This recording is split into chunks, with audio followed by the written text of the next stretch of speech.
Hey everyone, just wanted to do a short little video on collecting your plant samples. The first thing that I always tell you in the lectures and on Blackboard is to go ahead and download your plant sheet. Keep this with you as you go and collect your plant samples. That way you can check them off. As you can see, I've already checked the ones off that I did. This morning I went and collected your plant samples, and when I got back here to the office, I went ahead and made some note cards. These note cards actually will help you study for the exams. And what I did is just write the common name of the plant and then took a leaf sample from the samples that I collected today and actually made these note cards. And this will help you tremendously when studying for your plant materials. And these will actually help you when you decide to become a certified plant professional here in North Carolina. So good little way to study your plant materials. And this is also the way that you could actually do your plant samples on your plant sheets that you can print off of Blackboard.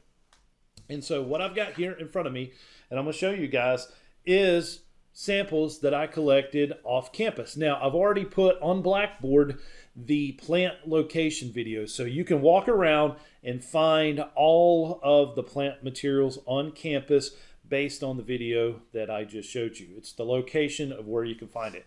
And so here is plant number one. This is your Ilex cornuta carissa, or your Carissa Chinese holly. Now, pay close attention to this. This is the plant that you've seen in the plant lecture that has the yellow margin.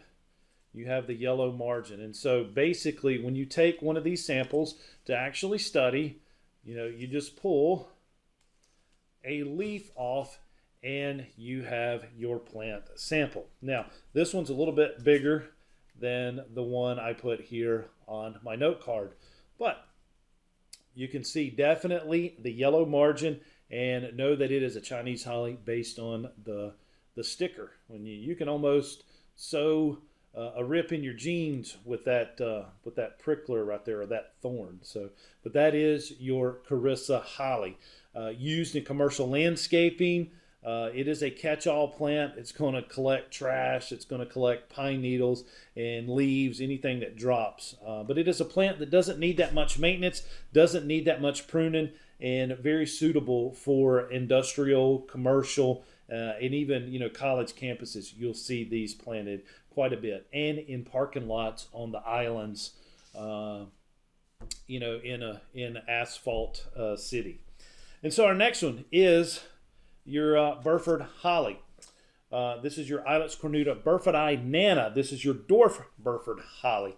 And basically, I went and cut a sample off of it. And so to put on your note cards or your worksheets, just pull one off.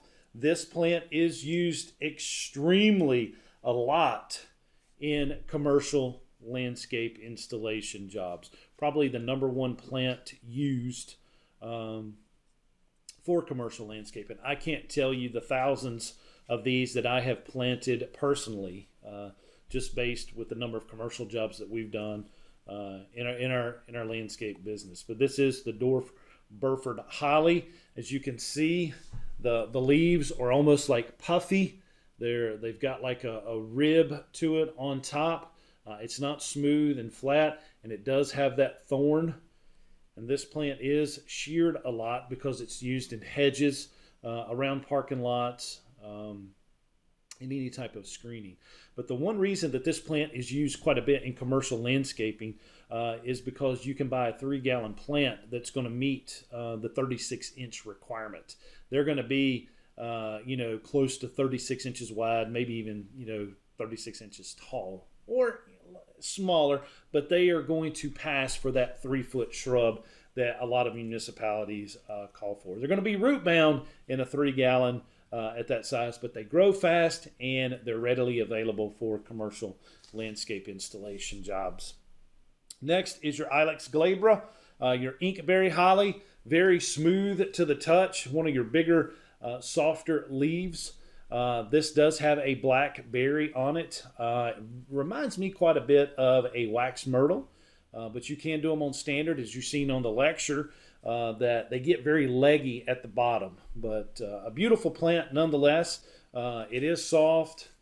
You can use the actual blackberries to make ink. Native Americans used to do that. They could actually write with that berry. So a nice plant, but it is your Inkberry Holly.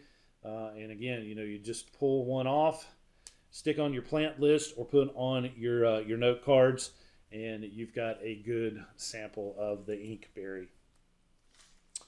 Crena Helleri is plant number 4, and I got 2 different samples.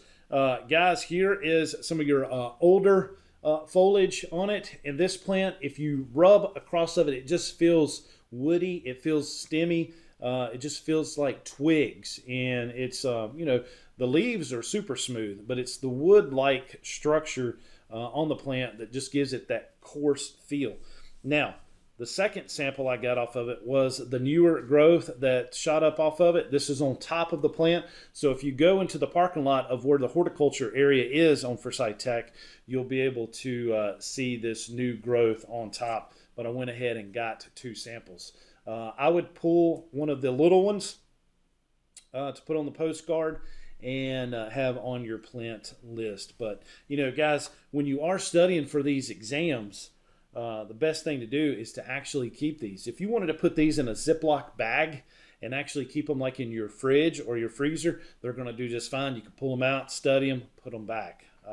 But the best way to do it is to pull these leaves off and actually flatten them in your tree book because it's very heavy. You could pull one of the leaves off, stick it in the book, close it on top of it, and it'll flatten these guys really, really well. So that way you can put them on the note cards. And what I did is just got some of the packaging tape and actually taped them to the note cards. So that is your Helleri Holly. Next is your sky pencil. And as you can see, pruning a sample of this off, it's automatically going to rise. It is sky pencil. It is shooting for the stars, as you might want to say, or the sky.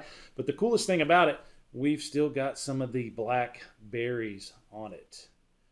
Very, very cool. The specimen that we have on campus is kind of bad on the backside, but it's just, it's in one of those areas that is getting ready to be demolished because of the new greenway that's going there, the new green space.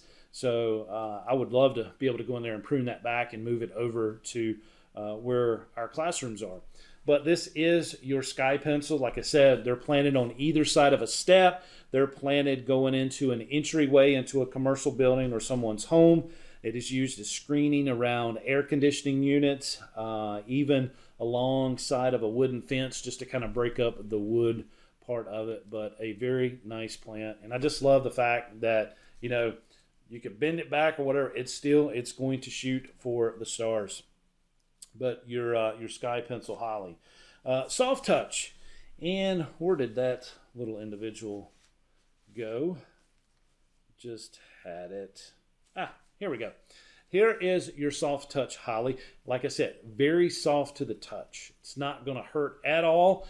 It is more of an oblong leaf for your hollies. So if you had to pull one off, you can see that it's kind of thinner than your Helleri hollies or even your Ilex crenata compacta that you saw last week. But a very nice plant. Soft touch is being used a lot more now. That and the Hugendorf holly, which you can see the Hugendorf holly in the same bed that's got the soft touch. It's right beside the Helleri holly.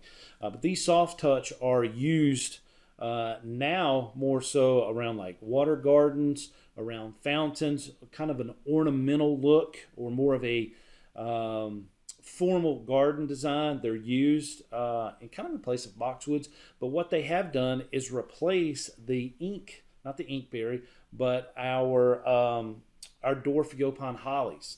We used to plant a ton of Dwarf yopon hollies, and they are very susceptible to our cold weather here in North Carolina. We do have some strong winters that can get cold, but then again, we may have a very mild winter. But when we have a cold winter, it will zap some of the yopon holly, so a lot of people are going back with the soft touch hollies. Next is your Ilex vomitoria pendula, your weeping yopon holly. And I actually it was hanging down like this, and I actually pruned it. And I've got 2 samples here because you will see the little berries that are still on this one right here. Both of the weeping yopon hollies on campus still have red berries. We've got one on the bank that I've showed you. And then if you're going over to Snyder Hall from our building, you'll see one planted right there on the corner by the welding shop. But they hang down. They're going to droop down. They almost, like I said in the lecture, almost kind of like the Halloween tree or shrub, just because they've got that almost that ghost look with them hanging down. But beautiful red berries on these plants when they are in full blast. And you can still see some on the ones at campus, but that is your weeping yopon holly. It looks very similar, guys, to the dwarf yopon holly. But the one thing I want you to notice about both of these is the light gray stem right here on the plants. It's a almost like charcoal. You know, when you burn a grill, like that grayish white ash look, but very, very predominant of the yopon hollies. I'm not going to trick you guys up on the exam when it comes to these yopon hollies. I will show you a picture either of it, you know, weeping down or in the dwarf size. Now, in the location video, you saw a large dwarf yopon holly. They do get big. You know, over time, that one's been planted there probably 20 plus years, I would say. So it has gotten pretty large there beside the steps. It's right beside your sky pencil. But this is your weeping yopon holly, and this is your dwarf yopon holly. So, guys, that is your plant materials for Group 2. I highly recommend going and getting samples of your plants and then coming back and actually doing some type of note card like this for easy study, but then filling out those plant sheets that you can download off of Blackboard. So guys, that does wrap up Plant Group 2. I appreciate it, and I'll see you in the next lecture.